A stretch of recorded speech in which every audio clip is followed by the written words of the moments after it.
What's good? It's your man, Server Kane, telling you what it do.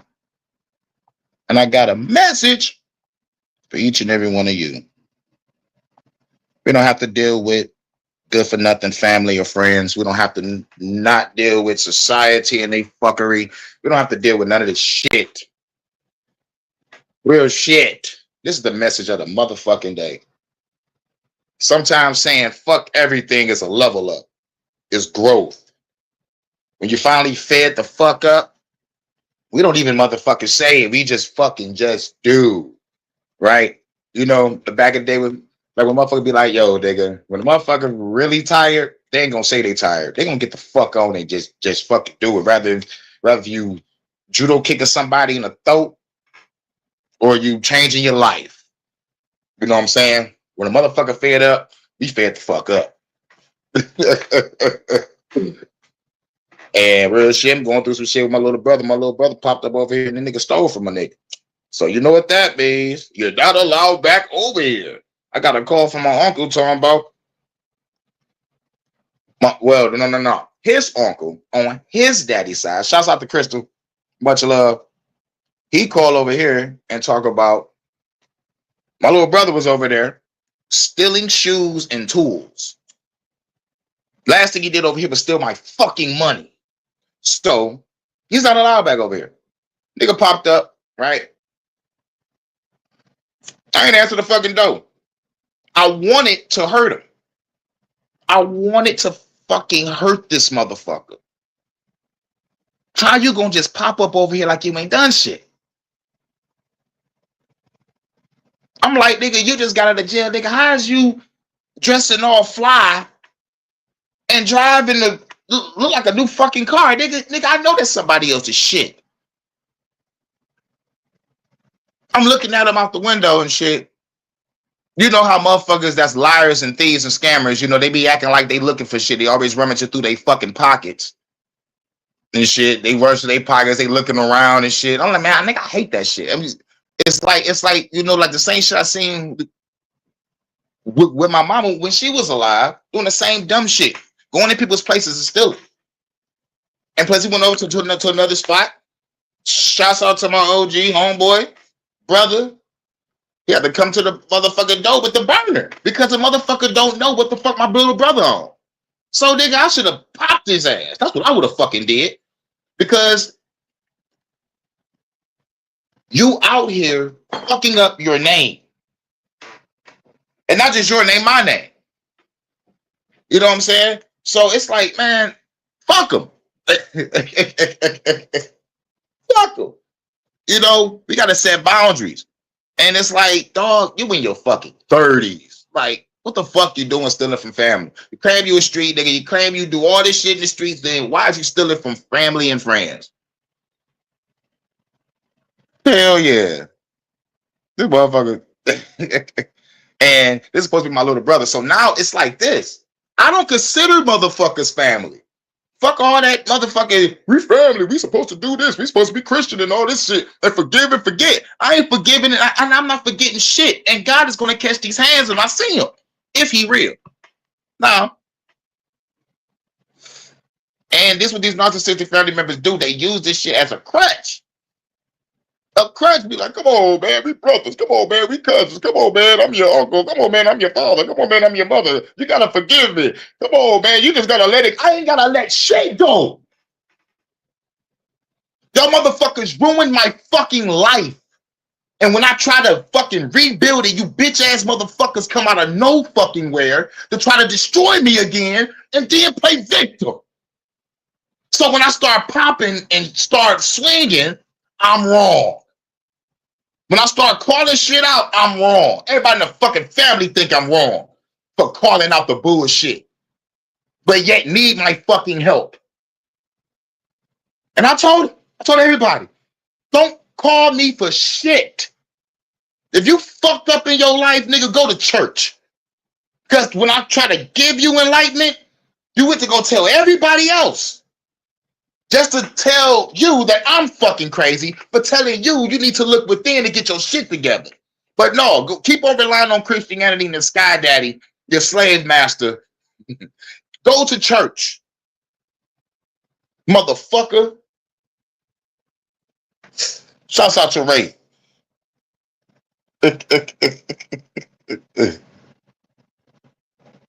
Salute to the brother Enemies Public. You don't have to deal with family and friends. I don't consider them family and friends no more. Fuck the bullshit. If you're not acting like it, then you're not it. Just like my mother. Can't call her mom because you didn't act like it. I'm looking at reality. I'm looking at common sense. I am walking in knowing and clarity. And people are still letting bullshit in their fucking life. Fuck that. It ends. And I told everybody, it ends. Don't call me for shit. If you don't got your shit together, don't come over here to me. Because I've been telling y'all motherfuckers 10, 15 fucking years what the fuck y'all should do. And the crazy thing about it is, they watched me fucking bubble for nothing. They watched me do it. So I'm like, y'all saw me do it off a small hustle and a part-time job. The fuck out of here. For years. But no. Y'all want to smoke, drink, fuck around, blow y'all money, and then come to me when y'all need something. A place to stay or some cash. That y'all still owe me. And I told motherfuckers, when I come to collect, I'm collecting time, money, and blood. And I want somebody to motherfucking be like, I'm not giving you shit. I want you to say that. I'm asking for you to. So, we're going to calm down. Because I have to get that shit go. I had to let that shit go. People need to watch how they show up to people. You know, right? You know, so yeah. Peace and prosperity to the chat. Shouts out to everybody again. Let's get off into the message. The message of the day is I wish I could play my song that Leave Me Alone track, but you know, once I get my once I get me a laptop, it's gonna be cool. I think I saw one on Amazon for like I think like 150, 175. I know like the best ones are like 200 or 300, man, but like I just need a fucking laptop. You know what I'm saying? Shout out to Sean. What's good? Much needed conversation for today, so listen up. Stop letting people spend your time like it's loose change. Every yes that you say to them may be a no that you're saying to yourself. And a man who doesn't control his own time and allows other people to impede his progress will never control his future. Now, being able to say no to people isn't being rude. It's about being rooted in your priorities, rooted in your mission, rooted in a life that you were trying to build. Let me tell you guys a quick short story, which is why I'm thinking through all of this right now. A member of the MT Army hit me up not too long ago. All right, school.com/MT Army if you want to be a part of the brotherhood. But he hit me up, late 20s, decent job. All right, he's doing good, ambitious, creative, but he feels overburdened. He feels overwhelmed. Every Friday night, his crew, his fellas would hit him up. Yo, bro, come out and unwind with us. All right, we're going to hit the bar. Stop doing all that work and stuff, man. This is how you really enjoy life. And he believed that. So week after week, he would give in to the inevitable. Now he's doing good, but not as good as what he wants to do and how much that he think that he can attain. But what would happen? $150 gone. Another night wasted.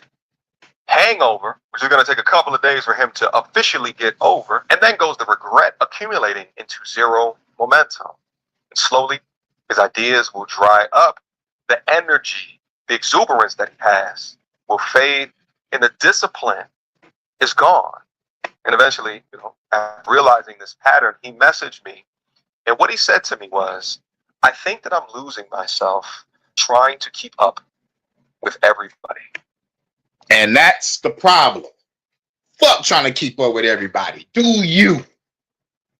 Feel me? Do you. Motherfuckers want to call and hang out? Nah, man, I'm good. I'm chilling. Nigga, I'm tired. I just got off of work. Had a hard ass work week. I just got done paying bills, and I got to pay some more. Come on, man. You work too much and all that. How about this? How about this?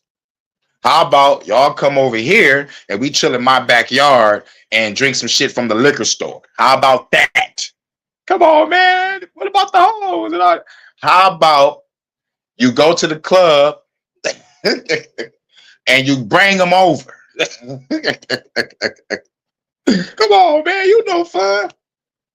Being out around a whole bunch of thousands of people that might step on your shoes or bump into you, spill a fucking drink on you, or probably just get you set up or shot up or stabbed up or locked up. No, I'd rather be here. It's key that he was able to recognize that. But, you know, I like to hold the brothers in my community accountable to be able to recognize these patterns, right? But here's what I told him. I said, saying no never makes you mean, ever. You know I got to say this. Teacher, respect me. I'm going to, I was going to be a karate class for real. Shit stream was high intensity training. Hell yeah. I love martial arts. Martial arts is the shit. I want to judo chop a nigga in the throat so bad though. I want, dog, like real shit. Karate and Tai Chi and what's the other one? Wing Chun. Bruce Lee's master. That style. I love that shit. I practice that shit every day. Not the karate part. I just love karate. But Tai Chi, there's exercises I do with Tai Chi every day. It's like 10 unique exercises. I think I should do videos on it. But 10 unique exercises. And like what I love about Tai Chi is it's a form of meditation, exercise, and a martial art. It's a 3-in-1. That's what I love about Tai Chi. And, you know, and it's all for discipline. You know, like I'm not trying to learn this shit to break somebody's fucking face as much as I fucking want to, but it's really for discipline, self-control, you know, mastering your body, mastering yourself. You know, it's, it's awesome. It's awesome. I fucks with it. But karate, that you can punch through a mountain. Bam! There's a game called Dead or Alive, and there's a character named Ian or Ein, and his style is karate, and a girl named Hitomi, her style is karate. Man, oh my god, that bitch is cold. That's the bitches right there. Do your own thing. Yup. Get that out your head, but it makes you focused. You don't need another night out in that particular fashion. What you need is boundaries. You need to protect your energy, to protect your time, because saying no is not being rude. And here's the truth. Masculine men, high value men, protect what matters. Your peace, your time, your energy, your purpose. My peace, my time, my energy, my purpose, this household that I'm in right now, and my older sister. That's my priorities, and I can't let my little brother in if you're going to be stealing all the fucking time. Boundaries. The answer is no. And bitch, you in your fucking 30s, nigga. You still stealing? Come on, man. Come on, man. What, you 5?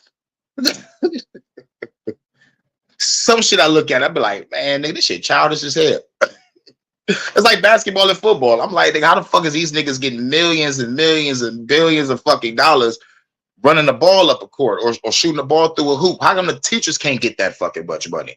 Like, they actually got a army full of kids in a motherfucking room that they got to train and mold to be worker ants in the work for.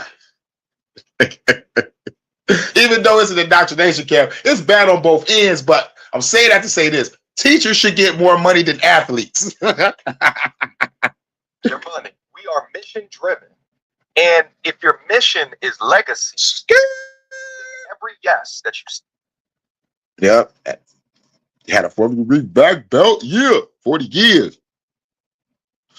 I just not wanted to be promoted a good way I bet. You're a 40-degree black belt. That's awesome. Automatic when the revolution start, guess who's the training master? You are. Shit. We about to learn karate and CQC. We about to fuck this shit up. I can't fucking wait. Can't wait to leave YouTube, y'all. Y'all don't understand how much I can't wait to leave YouTube and start this motherfucking revolution. Get this shit popping. Truth. Yep, society in general is filled with scapegoats. Yep. They has a cost. You must understand this. If you say yes to fitting in, you say no to standing out, to being unique. If you say yes to comfort, then you say no. These are the 5 places I put my money in 2020. Oh my fucking God. I want to shoot this fucking phone. Shit. You say yes to comfort, then you say no to growth. If you say yes all of the time. That's a message. If you say yes to comfort, you say no to growth. And most motherfuckers get comfortable as fuck. I'm talking about comfortable as fuck. And I will go over to another story about my mom, but fuck it. Let's do it. My mama should have never struggled at all. She wanted to. What I mean by comfortable is, let's just say, for example, this is going to be a real example. You get kicked out, right? And we got to go stay with some people. Now, moms get a fucking check. So instead of stacking your bread to get a place of your own, you get comfortable staying with someone and smoking, drinking, fucking up all your fucking money. Ta-da! Quickest example ever. My mama did this all of her fucking life for years. I'm like, you keep on crying about you want a dream home, but the only way to get the dream home is if you save. You got to save up the bread. But no, you want people to keep on giving you shit. You want shit to fall off the sky. You want the government to offer you shit, but like, you don't want to get up off your ass and do anything. My mama was stupid, selfish, stubborn, and lazy. And shouts out to my big cousin Irvin, my uncle Zoran, and my auntie Demetria, which is her sister, told me these words. Don't be like your mom. Please. To bar nights and distractions, that you were saying no to a future version of you. Nobody else. Of you. Skirt. That long-term vision. Yes, she was. Which makes me even more crazy. You the oldest child out your siblings. And you the fuck up. Your mother, my grandma, was a great woman. Yes, she was religious and strict when it came to that shit, but it was never, she was a person that was smoking, drinking, fucking around and putting her family at fucking risk or in fucking danger. Don't get me wrong, everybody has their ways. I knew people that had strict parents, and especially religious strict parents where like the kid couldn't do shit. So I understand my mama would have a rebellious spirit to do whatever the fuck she want when she get grown. But when you take that shit too fucking far where you don't give a fuck about your fucking life or the life of your fucking kids, then it's a fucking problem. Now, I could go ham on the government all day for bringing drugs and shit to the community, but it's up to the individual to be like, yes, I'ma smoke it. Never forget, she had that fucking drug awareness shirt, that black shirt with the red letters. Having that shit on, smoking crack. Never forget that shit. That shit is fucking insane. And the same motherfucking people have the nerve to call themselves fucking Christians. When you get baptized, you're supposed to change your fucking life for the fucking better. Not go back to doing the same shit that you was trying to get the fuck away from. Many occasions, my mama used to just go to a rehab, just like disappear on her ass. We find out she in a rehab months later, right? Just for her to get out and go back to the same shit. So I'm like, what the fuck you going to rehab for? Eureka. You just want to get the fuck away. Get 3 hots in a cot, be taken care of like you a fucking child. So the shit crazy. And then they keep on crying to God and all the Jesus shit. It's like, if you really was going to change her life, you would have done it. Even at the end of her life, she throws me under the fucking bus. I didn't listen to Jesse because the way he talked to me when I was nice, cool, calm, and collected and let go of all the shit that you put me through and still tried to help you and tell you what you need to do. You know what you told me? Go home. Oh, that's what you want to do? I'm like, no, that's what you should be doing. You're doing the same thing that kept us homeless and impoverished all our life. Why is you doing the same thing? And then she get irritated and tell me to go home. So I go back to my crib and I don't fuck with her. I'm like, you know what? Fuck all this shit. And then when the shit blows up in your face, you're calling me now. Fuck that shit. My mom dead now, so I don't got to go through that shit no more. But at the end of the fucking day, like I said, if a motherfucker ain't acting like family, don't call him family. My brother want to be a thief, he's not allowed over here. Simple as that. Like, simple. We got to set these boundaries. We got to start saying no. Holy shit, shouts out the Bearded Conversation. Shouts out the Bearded Conversation in the building. But yeah, I was the oldest child and she was the stupidest one in the family.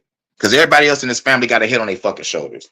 Now, don't get me wrong, this family has been through some shit, but not coming to the point of I'm about to be on drugs, be stupid, selfish, and stubborn, and put my kids in danger and make sure I don't have a roof over my head. Now, I've been homeless all my goddamn life.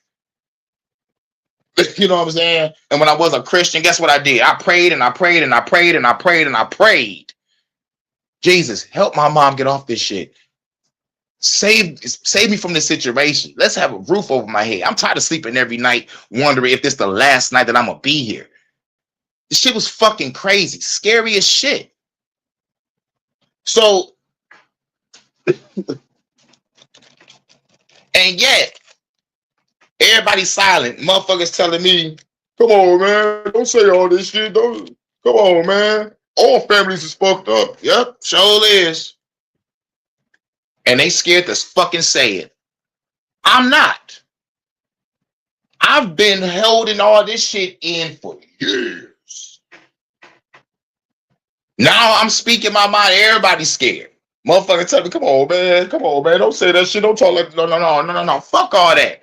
And the Christians think my mom is in heaven. What? You devoted your whole life to selfishness and fucking my life up.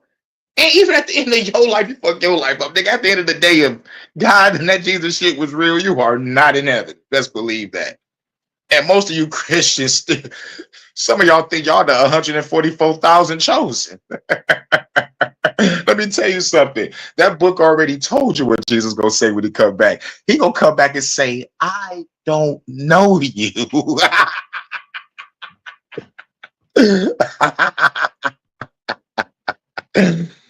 Woo. I don't think believe in doing good. It's just a mask. Oh yeah, it's just a fucking mask. And I'm glad you said that because that's the next video. That's the next video after this one. Best believe that. Because I don't really got that much time. But yeah, definitely. Yeah. That good shit is a mask. Most of these so-called niggas that do that are idiots. Then we got a video talking about that. Gotta let it out. Hell yeah. I gotta let that shit out. I gotta let it out. Shout out to Bearded Conversation. Shout out to Pete Moses. What's good, man? What's good?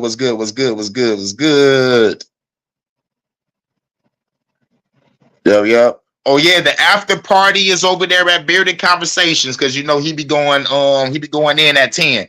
So like after this live, y'all head over there, show some love.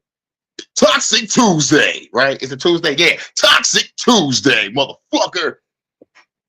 So so the after party over there at Bearded Conversations.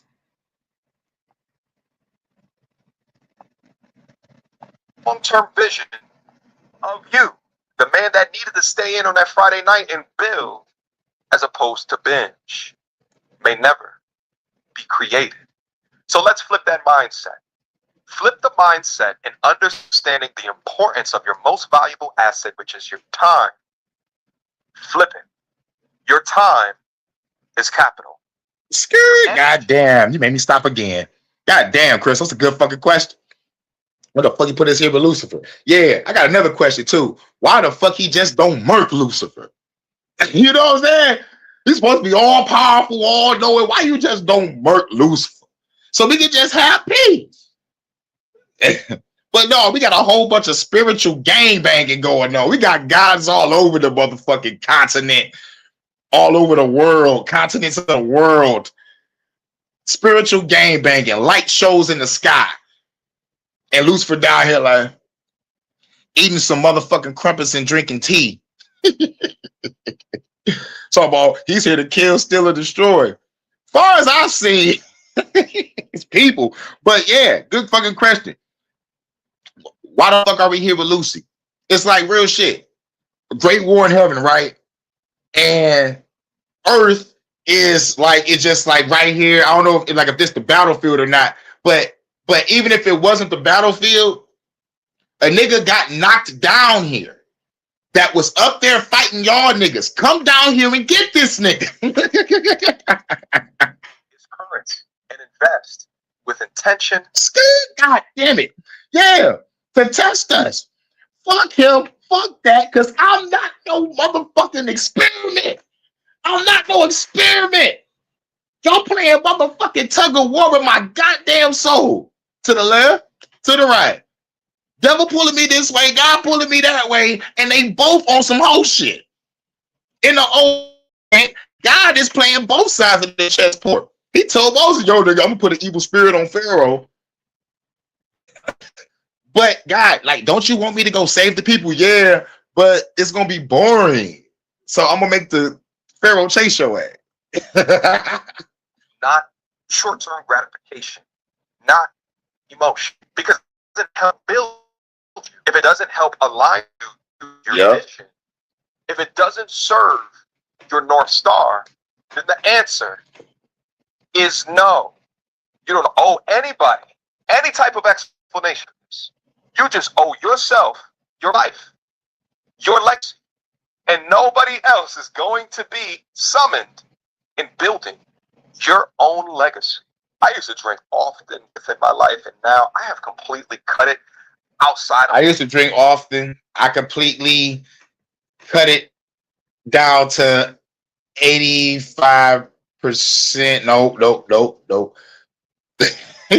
I used to drink 95%. Now, only drink maybe like 55%. You know what I'm saying? They want to know why?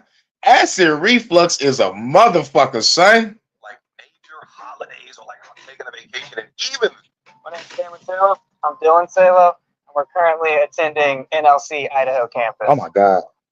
outside of like major holidays or like if I'm taking a vacation, and even then it's barely a drink and a half, maybe max in a day. And that's because I understand after a while that it no longer served. What I realized is that I had certain friends that we were only really friends because we drank. And if I'm engaging in an activity and unwilling to say no, when I know that this poison impacts my ability to be creative, it impacts the amount of sleep that I get within a nighttime, which then is going to impact what I can give the next day, which means it's going to impact the bottom line. So it's okay to take an assessment of everything around you. And once I started to say no, those friends, those acquaintances that I would only do that activity with, they started to go away. And I'm okay with that because now in my case, I was, like when I was changing my life, going down the spiritual path, I'm like, look, I'm doing me. Leave me alone. I need peace. I value peace. Everything you ask me is a no, no, no, no, no. And motherfucker was like, God damn, man, you've been saying no ever since you got your new place. Yeah, I've been saying no because all y'all motherfuckers is a bunch of fucking users, liars, and thieves. And some of y'all don't pay a nigga fucking back. And the last but not least, some of y'all have these fucking problems and issues that y'all be trying to trauma dump on a nigga. I'm not trying to hear that shit because when I told your ass this what the fuck you need to do, your bitch ass didn't fucking listen. Tell you the same shit for 5, 10 goddamn years, and now you want to motherfucking wake the fuck out my face. I like this outcome better. I like this result that I am getting better, focused, on my legacy. And I will always let the results do the talking. And I get it too, as well, is that you may not want to seem better than, right? They call that being an elitist, maybe.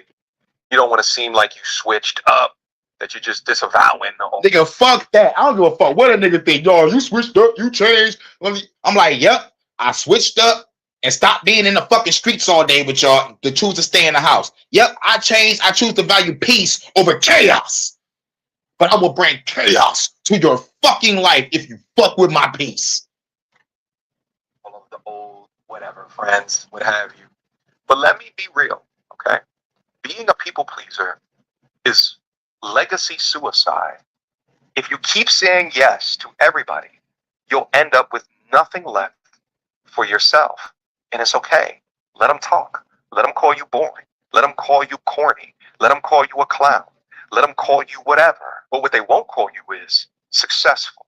And in 5 years, what they damn sure won't call you is wise. Now, the young brother that I was talking about earlier, that I was talking to about this, he eventually made that switch. He stopped going out as much. He started waking up even earlier than what he was before. He started writing again. He started building again. And now he's launching his brand focused on peace. And now he's even talking about starting up a YouTube channel. I was like, wait, hold on, man. Don't be impeding on my territory, all right? I'm joking a little bit. All right, but he was able to do all of this because he said an important word, no. My G's, listen to me. Protect your time, protect your energy, protect your focus to protect your mission. And if it don't serve you, then leave it by the wayside. All right, guys, just wanted to share it. Yep. Now, about to go to the next video. That video was from mediocre tutorials and reviews. I know y'all probably heard of them for they call them MTR.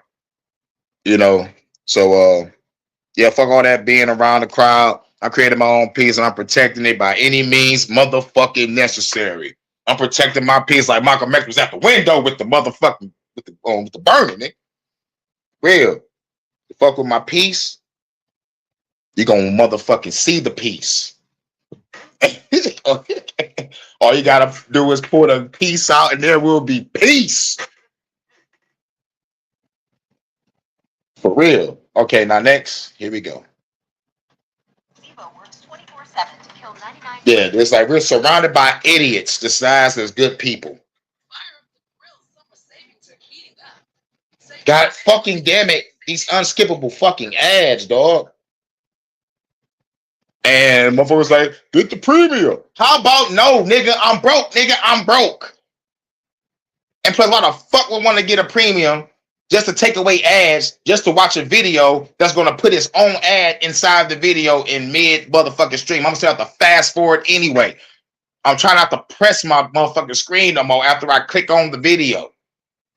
Unless I want to motherfucking pause it and draw a picture that I like. But anyway,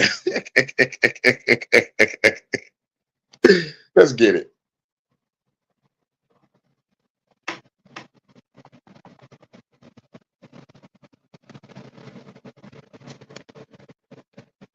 Hold on. All right, there's only two kinds of people.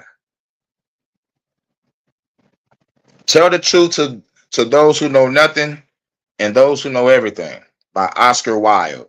Say only two kinds of people tell the truth. Those who know nothing and those who know everything. Oscar Wilde. Now let's get on to the video. Well, I'm going to add a third person. The other people that tell the truth is those that actually want to see a motherfucker wake up. That's the one I'm going to add. Mr. Oscar Wilde. I don't know who Oscar Wilde is. I need to look him up. I probably heard some shit from him. But let's get it. Have you ever stopped to think about how many people around you are just pretending to be? Diogenes of Sinope, a philosopher from the 4th century BC, had a pretty straightforward answer to that. Almost all of them.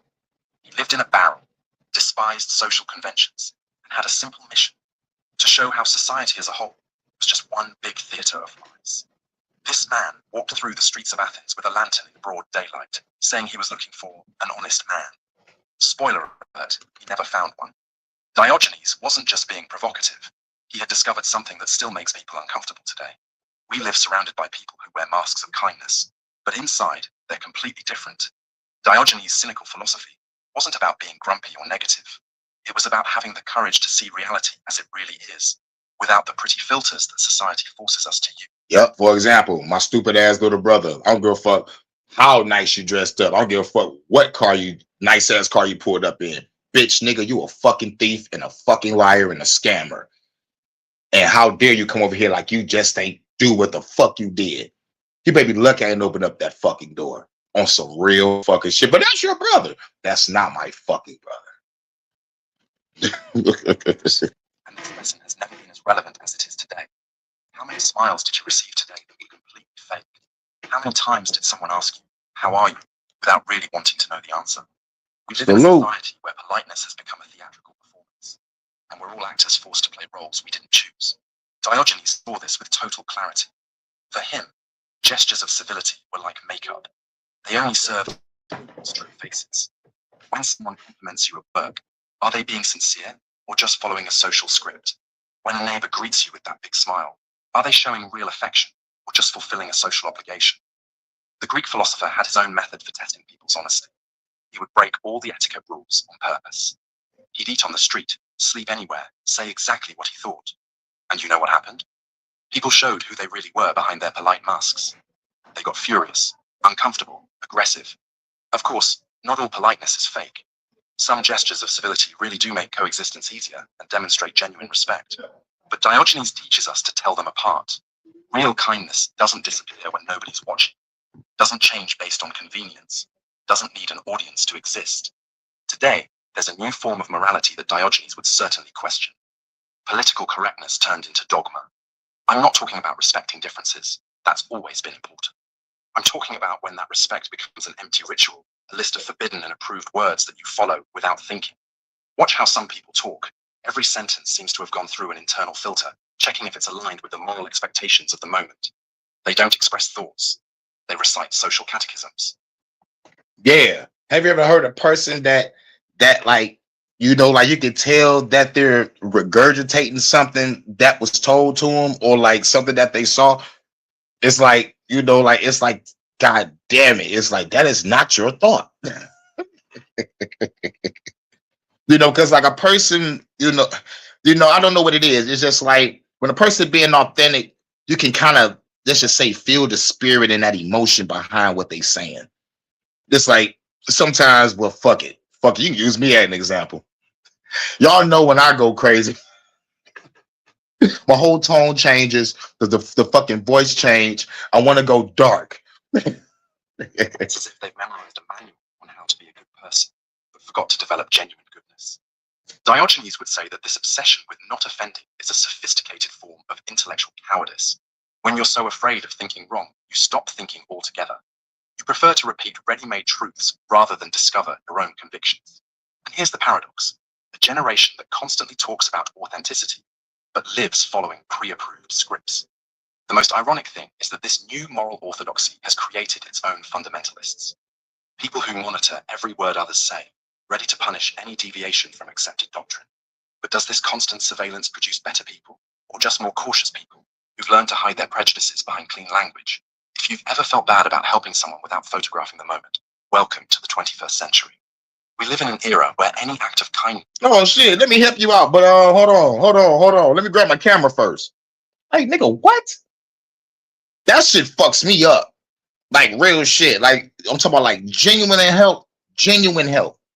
Ain't nobody pulling no camera out, no Polaroid, no cell phone. You just help the motherfucker and you wave goodbye.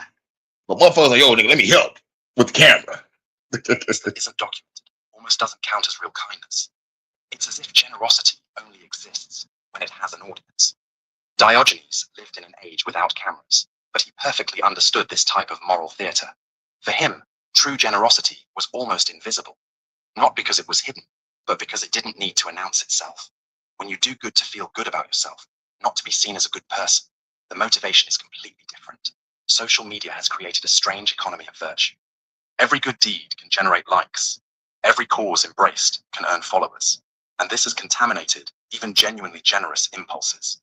Now, many people choose their causes not for the real impact they can have, but for how much they'll improve their public image. But here's an interesting thought. Maybe some of these digital altruists really do transform in the process. Maybe starting with vanity, some end up developing real compassion. The question is it worth the risk of turning charity into performance? Diogenes would say no, that the ends don't justify corrupted means. Diogenes' followers were called Me too. saints, a word that comes from dog in Greek. And this wasn't an insult, it was an ideal. Because dogs have an honesty that we lose in adult life. They don't fake emotions they don't feel, don't hide basic needs, aren't ashamed of being who they are. Diogenes chose to live like a philosophical dog. He slept when he was sleepy, ate when he was hungry, spoke what he thought without diplomatic filters. To the Athenian elite, this was scandalous. To him, it was pure freedom. He had discovered that most of our prisons are self-imposed. Picture the scene. A man who gave up home, fine clothes, social status, seemed happier than any successful citizen of Athens. This was disturbing because it showed a troubling truth. Maybe all that effort to impress others was completely unnecessary. Of course, not everyone can or should live like Diogenes lived. And I had that epiphany when I was in high school, looking in the mirror. I had the white tee on and shit. And they was doing the crazy, yep, in my white tee and shit. And I'm like, I had the epiphany. I was like, when I was wearing white tees before, no bitches was on my dick. Now the white tee song comes out, I get the white tee again, looking like a goddamn dress, because I'm a short nigga, right? So the shit looked like I was an Afghan soldier and shit. And I'm like, now they like me. I'm arguing with my little brother because he keep on wearing my shit. It's the only white tee in the house. You know what I'm saying? You know, I'm nigga. I'm broke. But anyway, when I had that epiphany looking in the mirror, I was like, man, these hoes wasn't on my dick until I got this shit. Fuck this shit. Apologize to my little brother. Be like, yo, man, nigga, you can wear this shirt anytime. I don't give a fuck. I'm tripping. You feel me? I'm tripping. I'm gonna wear whatever the fuck I want. They can talk about me all day. I used to wear Bahama Mama shirts, those hot ass polyester shirts with the anime characters on it. I was like, you know what? I'm about to wear some weird looking pants. I'm about to just be me and be free. I like rock music and anime. What the fuck y'all gonna do about it, bitch? We have real responsibilities, people who depend on us, projects that require stability. But we can apply his wisdom in an adapted way, question which social conventions really serve our well-being, and which are just golden prisons we accept without thinking. The lesson isn't to abandon everything, but to consciously choose what's worth keeping in our lives, and to have the courage to discard what only serves to impress people who might not even really care about us. Here's a thought that might make you uncomfortable. Do you have the courage to be good in an imperfect way? Because there's a huge difference between polite goodness and courageous goodness. The first never bothers anyone. The second sometimes needs to bother people to be effective. Diogenes was kind, but in a way that many people would consider rude. He helped people by pointing out their illusions directly and sometimes brutally. He didn't use soft words or diplomatic methods. He believed that sometimes the truth hurt less when it came fast, like ripping off a band-aid all at once. Our society has created a very polite type of kindness that avoids conflicts, never confronts, prefers to omit difficult truths rather than hurt feelings. It's a safe kindness that guarantees you'll always be seen as a nice person. But is it really effective? Sometimes being truly good requires the courage to disappoint expectations, to say no when everyone expects you to say yes. Yeah, I disappointed a lot of people. Expectations. They like, oh my God, you used to never be like this. To confront destructive behaviors in people you love, to choose honesty instead of superficial harmony. This doesn't mean being cruel or insensitive. It means understanding that real goodness sometimes has thorns, that true love can include difficult moments, that helping someone doesn't... Yeah, you know how good a rose is? A rose looks beautiful. But remember, every rose has its thorn. Just like every night has its dawn. Every cowboy sings a sad, sad song. Every rose has its thorn. Is giving that person what they want to hear. How many of your friends would still be around if you stopped being convenient? If you stopped agreeing with everything, being always available, always positive and pleasant? Diogenes constantly ran this test and discovered interesting things about human nature. Most of our social relationships work like a system of implicit exchanges. You make me feel important. I make you feel special. You validate my choices. I validate yours. You don't question my obvious flaws. I ignore yours. It's a silent pact of mutual convenience. But Diogenes preferred honest solitude to fake company. For him, it was better to be alone being truthful than surrounded by people having to pretend. And this radical choice gave him a unique perspective on human relationships. He could identify who approached out of interest and who had genuine affection. The truth is that many of us tolerate superficial friendships because we're afraid of loneliness. We prefer mediocre company to no company, but there's a big difference between being alone and being abandoned. Diogenes was alone by choice, but never really abandoned. He had his own company and had learned to like it. This doesn't mean we should discard all imperfect friendships. It means learning to value those rare relationships where you can be completely honest. That's why my circle is small as shit. My circle is small as hell. Oh yes, I got some friends that I've been knowing since kindergarten. Still cool to this day. Some friends that I still kick it with since the times when I started rapping in 2002. Still cool to this day, like brothers. You know what I'm saying? And when I went to Highland Park, Michigan, cool brothers, still cool. Like it's a small circle, but man, we all motherfucker was very impactful. You know, like we did some shit for our community, you know, changed our lives. Not everybody changed their life. Some people went down the other route, but like the ones that's my small knit circle, yo, be cool. I could probably say, if I was to count them all up, there's probably about like 10 people. Probably like 10 people. Like in my small knit circle that I can call, chill with, they can call me, they can come through, you know, and it won't be loud, won't be bullshit, there won't be no chaos. It's just everybody having logical conversations like this shit. You know what I'm saying? Fear of being rejected. Walk through any urban center today, and you'll see something Diogenes would recognize immediately. A big stage where everyone plays idealized versions of themselves. Each person is simultaneously actor and audience in their own life show. Some pretend to be richer by buying things they can't afford. Others pretend to be happier by posting only the good moments. Some pretend to be wiser by repeating ready-made phrases about personal development. It's a collective theater where nobody admits they're performing. Diogenes chose to exit this play completely. He refused both the role of actor and audience. And this refusal gave him a privileged view. He could see the artificiality that the participants themselves couldn't see because they were too busy sustaining their own performances. But here's an interesting counterpoint. Maybe some of these performances have value. Maybe pretending to be better than we are sometimes motivates us to actually improve. Maybe aspiring to an idealized version of ourselves is a form of growth, even if it starts artificially. The question is finding the balance between healthy aspiration and neurotic theater, between wanting to genuinely improve and just wanting to look better. Diogenes teaches us that the difference lies in motivation. Do you want to grow for yourself or for others' approval? Pens, pencils. And Puffs. Only Puffs has more pillowy softness every nose needs. There's a type of person that Diogenes particularly hated, the one who mastered the art of sounding smart without really knowing what they're talking about. These are people who learned all the social codes, who know exactly what opinion to have about each subject, who speak eloquently about topics they've only studied superficially. They represent a sophisticated form of intellectual dishonesty because they use social intelligence not to genuinely connect with other people, but to build an image of competence and wisdom. Yeah. And that's my stupid ass little brother, my cousin, and a couple people I know. They use all the shit that I've taught them, that I've been through and studied. And they use that shit in other conversations to motherfucking make it feel like they fucking smart. I'm like, bitch, one, you got that from me. You didn't read shit. I actually have to go through the motherfucking fire, flood, and the abyss to even come out, to even tell you. And they use all my knowledge, wisdom, and understanding to go motherfucker talk to motherfucker to make it look like they smart, but ain't put in no fucking work. Just want to be socially acceptable, to act socially intelligent, but it's dishonest. You know, like to motherfucker like create an image that you wise and smart, but your actions and your reality, you're a fuck up.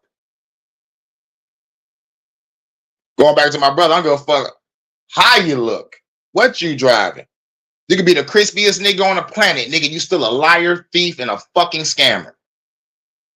And you and mama is the reason for mama's death.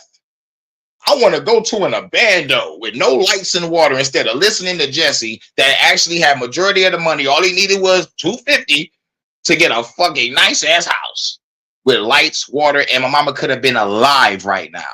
But no, stupidity, selfishness, stubbornness, ego, bullshit, and my little brother is a reason why my mama dead right now.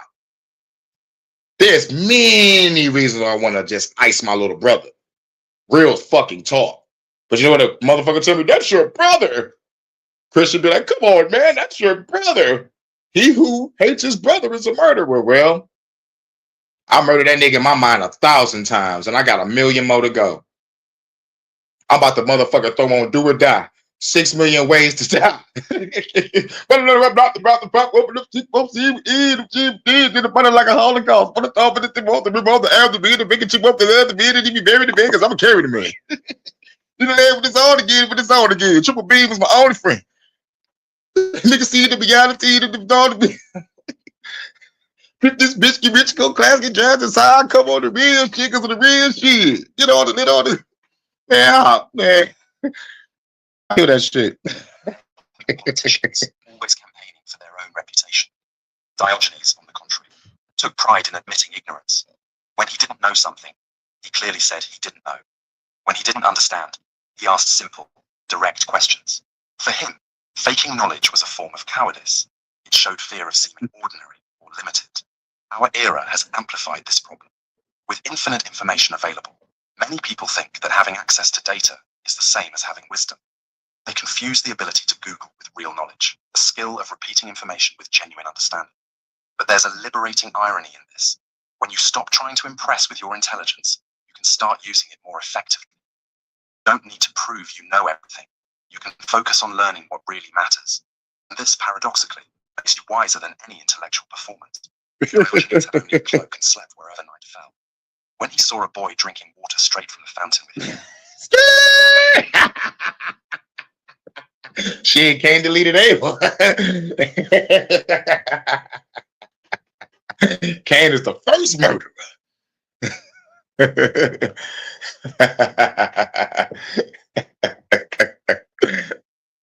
cup, realizing that even that was dispensable. For him, each object less meant 1 degree more of freedom. Today, we do exactly the opposite. We complicate basic needs until they become sophisticated rituals. We don't drink water. We hydrate with special beverages. We don't eat food. We have Yo, those beverages have electrolytes. Drinking that Brondo from Idiocracy. experiences. We don't wear clothes. We express identity through fashion. This forced sophistication is a subtle form of slavery. Because when you need specific things to feel good, you become dependent on those things. Your happiness becomes hostage to the availability of products, services, special experiences. Diogenes discovered something revolutionary. When you learn to be satisfied with the basics, you gain a freedom that no millionaire possesses. You can be happy anywhere, with anything, independent of external circumstances. This doesn't mean embracing poverty out of masochism. It means questioning how many of our needs are really necessary, and how many are just sophisticated addictions we created to feel different or special. The word cynic has become almost a curse word today. When someone is called cynical, it usually means the person is bitter, hopeless, overly critical. But Diogenes' original cynicism was exactly the opposite. It was a form of mental cleansing, emotional hygiene against collective illusions. Being cynical in the Diogenic sense means having the courage to see through social performances. It means saying the emperor has no clothes when everyone pretends to see magnificent robes. It means questioning consensuses that might just be shared fears. We live in an era that desperately needs this cleansing. We're drowning in contradictory information, surrounded by experts in everything, bombarded by absolute truths that change from week to week. We need the cynical capacity to doubt, question, ask for evidence. But Diogenes' cynicism had something that modern cynicism has lost: hope. He criticized society because he believed people could be better. He pointed out hypocrisies because he wanted to help others free themselves from them. His harshness came from love, not contempt. Exactly. That's the only reason why I say it's like, yo, we're giving you this truth out of love. Calling out the hypocrisies, calling out the bullshit. Because a motherfucker want to see you motherfucking free. Like, you know, Motherfucker, dog, this is love. You know, like, yo, because at the end of the day, nigga, I could be just chilling. You know?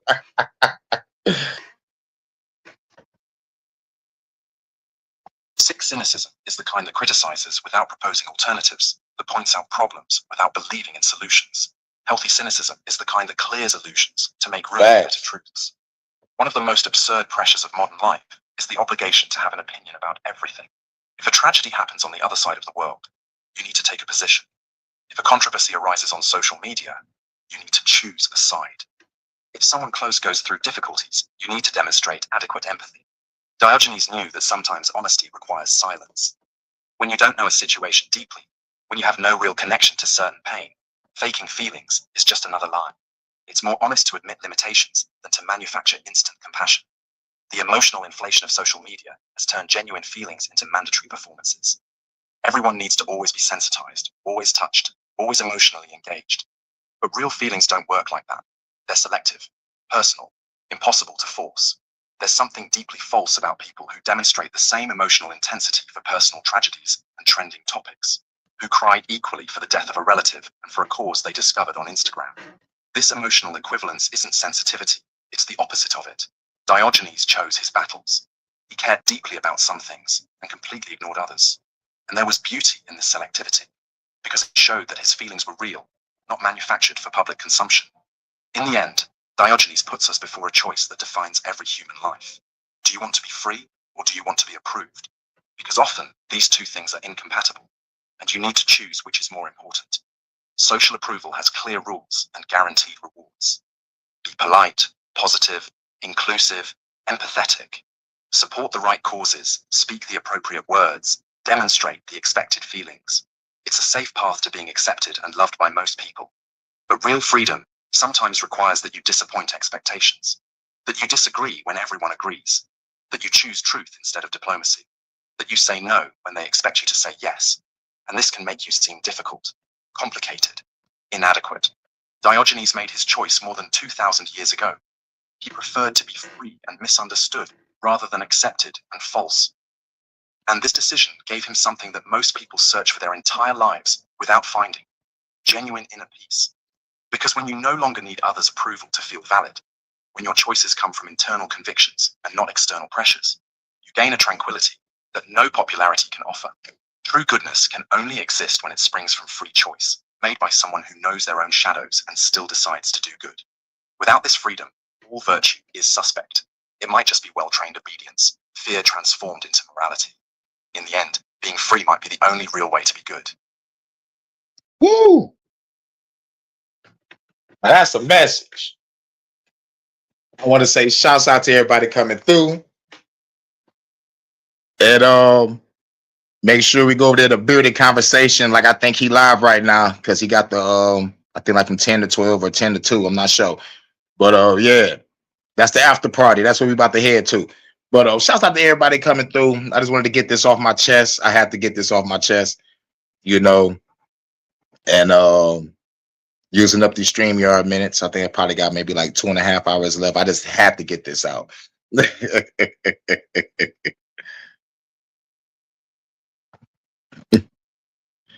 But shouts out to everybody coming through. Shouts out to Crystal. Shouts out to Ambulance. Shouts out to Wraith. Shouts out to Mind's Eye. Mind's Eye. What's good? Shouts out. Who else was in here? I think I saw P. Moses' name. Shouts out to P. Moses. I can't find you. I probably scrolled past it. Who else was here? Who else was here?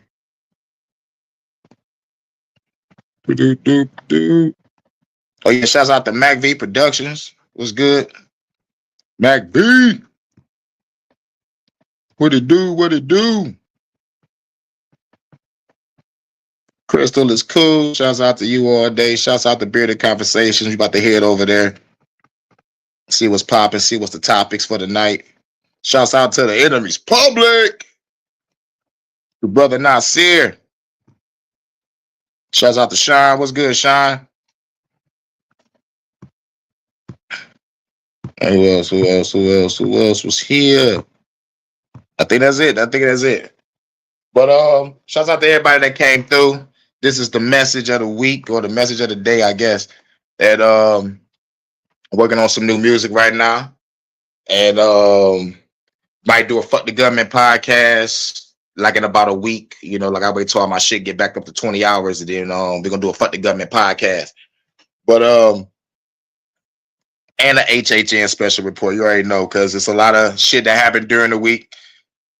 And you know, we gotta motherfucker talk about some things. But yup. Shouts out to everybody coming through. We're going over here to Bearded Conversations. Make sure y'all subscribe to this channel. Make sure y'all subscribe to each other. That's the only way we could grow. You already know. So this your man Hurricane. I'm out. Peace. I wish I could play some music, man, but they took away the motherfucking free feature off the phone. So I got to get a laptop in order to be able to do it. So got to save up for a laptop. I need to go fund me. I need y'all to hit up my Cash App.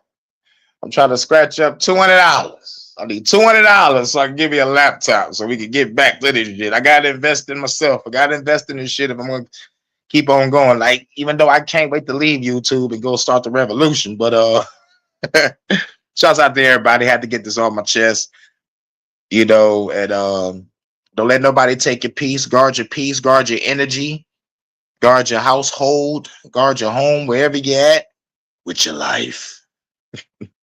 This your man Hurricane. I'm out. Peace.